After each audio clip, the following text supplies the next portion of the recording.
बिस्मिल्लाहिर्रहमानिर्रहीम अस्सलाम वालेकुम व रहमतुल्लाहि व बरकातुहू। जी नाज़रीन, अज दा असीं ब्लॉग बनावांगे माजी दे मशहूर अदाकार सुल्तान राई साहब और अदाकार रंगीला साहब दा एक अनोखा ही वाक़या ते जिन्हों वेख के तुसीं एक किस्म दे बड़े हैरान हो जाओगे कि किस तरह दे या वो ऐटमां होईयां ने और किस तरह दे उन्होंने किरदार फिल्मां दे विच अदा कीते ने ते उसकी सारी तफसीलात अज की इस वीडियो के मैं तुहानूं दसांगा। लो जी, जे चैनल ते नवे हो तो चैनल को सबसक्राइब लाइक और शेयर जरूर कर देना। तुहाडीआं मुहब्बतां दा बड़ा शुक्रिया। अदाकार रंगीला साहब तुहानूं पता पाकिस्तान फिल्म इंडस्ट्री के एक बहुत बड़े कॉमेडियन अदाकार से जिहड़े लोगों नूं बहुत हसांदे हुंदे सी। शुक्ली जिहड़े किरदार ज़्यादा करते हुंदे सी, एक दूजे नूं होटिंग ज़्यादा करते हुंदे सी। उसदे विच इन्नियां सलाहियतां सी, उहदे विच इन्नियां खूबियां सी कि वो देख लो तुसीं फिल्म साज भी सी, फिल्म राइटर भी सी, नगमा निगार भी सी, अदाकार भी सी। यानी तुसीं ये कह लो कि फिल्म का कोई शोबा उस बंदे ने छड्डिया नहीं सी। इस तरह दियां उहदे विच खूबियां सी और बड़ा ज़हीन और बासलाहियत आदमी सी। वो हर रोज़ कोई ना कोई नवे तो नवा रंग बिरंगा तजर्बा करता होंदा सी भी शायद इस दे विच मैं कामयाब हो जा।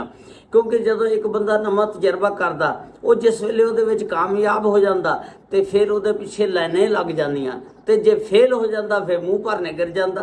तो ये तजर्बा करके ही है ना, जब तक तुसीं तजर्बा नहीं करोगे जिंदगी दे विच किवें पता लगेगा ये काम दे विच मैं फेल हो जाऊँगा या पास हो जाऊँगा। तो अदाकार रंगीला साहब का भी यही ज़हन होंदा सी कि मैं कोई ना कोई नित नवा तजर्बा करा और सोचते रहना ये मुतलक। तो ये सन 1979 का वाक़या कि जदों फिल्म मौला जट की शूटिंग हो रही सी तो अदाकार रंगीला साहब ने अपनी फिल्म एक औरत राज बनाने का ऐलान कर दिता।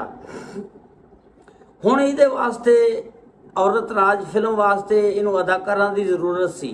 ये सब तो पहला अदाकार सुल्तान राई साहब को जाते ने और उन्होंने दसते ने कि मैं एक फिल्म औरत राज बनानी आ, तुहानूं इस दे विच एक खुसरे का किरदार अदा करना ते तुहानूं अगे तुसीं गंडासा चलाते हो, हुण तुहानूं होर शक्ल दे विच पेश करना ते तुसीं ये फिल्म ज्वाइन करो।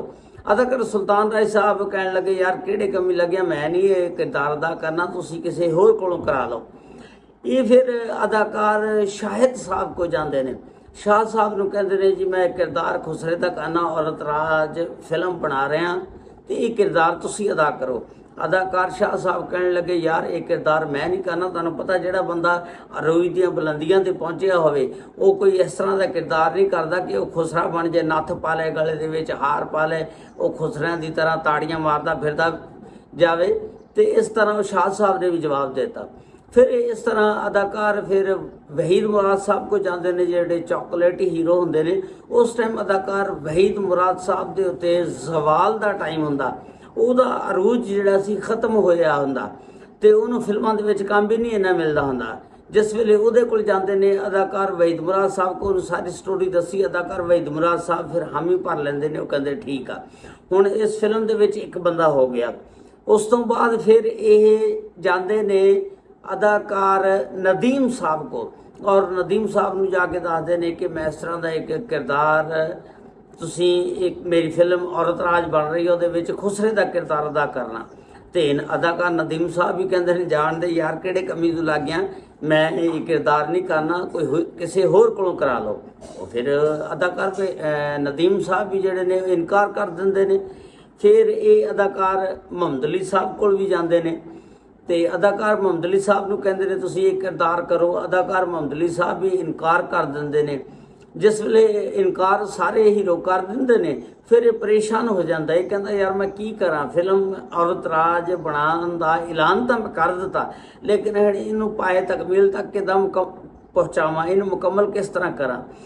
वो 2-4 दिन ठहर के ना फिर अदाकार सुल्तान राय साहब को चले जाते हैं। अदाकार सुल्तान राय साहब को जिस वेले जाते हैं जाके वो पैर फड़ लेंदे ने, रोन लग पैंदे ने।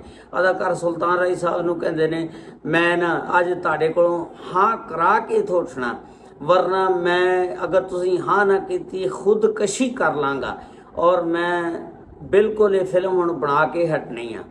ते अदाकार सुल्तान राय साहब कहंदे और बड़े हसे, कहका लगा के हसे क्योंकि गल ही इस तरह की सी कि देखो तुसी एक सुल्तान राही साहब जिहड़ा गंडासा चलांदा फिल्मां दे विच, मौला जट उदों बन रही सी 79 दे विच, ते वो बंदियां नूं मार धाड़ करदा हीरो हुंदा ना, सारिਆਂ ਨੂੰ ਵਿਛਾਈ जा रहा, घोड़ियां ते चढ़दा दड़ाउंदा, ਤੇ ਹੀਰੋ ਤੁਹਾਨੂੰ ਪਤਾ ਫਿਲਮ ਦੇ ਵਿੱਚ ਫਿਰ ਜਿੱਤ ਉਹਦੀ ਹੁੰਦੀ ਆ ਤੇ ਉਹਦੀ ਬੜੀ ਚੜ੍ਹਾਈ ਹੁੰਦੀ ਆ। ਲੋਕ ਉਸ ਵੇਲੇ ਫਿਰ ਇਹਨੂੰ ਵੇਖਣਾ ਵੀ ਪਸੰਦ ਕਰਦੇ ਨੇ ਗੰਡਾਸੇ ਦੀ ਸ਼ਕਲ ਦੇ ਵਿੱਚ। ਤੇ ਉਹ ਫਿਰ ਅਦਾਕਾਰ ਸੁਲਤਾਨ ਰਾਈ ਸਾਹਿਬ ਨੇ ਬੜਾ ਉਹਨੂੰ ਸਮਝਾਇਆ ਵੀ ਤੂੰ ਇਹ ਫਿਲਮ ਨਾ ਬਣਾ, ਕਿਉਂਕਿ ਇਹ ਫਿਲਮ ਫਲਾਪ ਹੋ ਜਾਣੀ ਆ। ਇਹ ਕਿਰਦਾਰ ਹੀ ਇਸ ਤਰ੍ਹਾਂ ਦੇ ਨੇ ਜਿਹੜੇ ਲੋਕੀ ਵੇਖ ਕੇ ਇਹਨੂੰ ਬੜਾ ਯਾਨੀ ਤੁਸੀਂ ਕਹਿਣਗੇ ਨਾਪਸੰਦ ਕਰਨਗੇ, ਹੱਸਣਗੇ ਨਹੀਂ, ਕਿਉਂਕਿ ਮੇਰਾ ਕਿਰਦਾਰ ਗੰਡਾਸਾ ਚਲਾਉਣ ਦਾ ਆ। खैर अदाकार रंगीला साहब बजिद हो गए। अदाकार रंगीला साहब इस तरह के सी कि जदों वो किसी जिद ते अड़ जाते सी फिर वो उस गल नूं चैलेंज समझ के मुकम्मल करते हुंदे सी। फिर उन्होंने भावें नुकसान होवे या फायदा होवे, उन्हें फिर जिद पकड़ ली कि मैं फिल्म बनानी बनानी है औरत राज, बेशक मैनूं घाटा पैंदा पै जाए।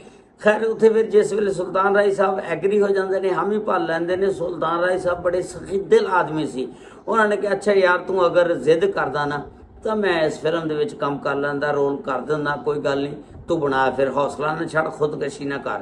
तो इस तरह फिर अदाकार रंगीला साहब ने अदाकार सुल्तान राय साहब ने एग्री किया और फिर फिल्म औरत राज की जिस वेले शूटिंग हुई फिल्म मुकम्मल हो गई। उधरों मौला जट फिल्म जिहड़ी सी वो भी मुकम्मल हो गई और दोनों फिल्मां मुकम्मल हो गए। 97 दे विच जिस वेले लगदियां ने ते औरत राज जिहड़ी फिल्म है धड़ल फ्लाप हो गई, थले डिगदी आ, लोगों ने ना पसंद की।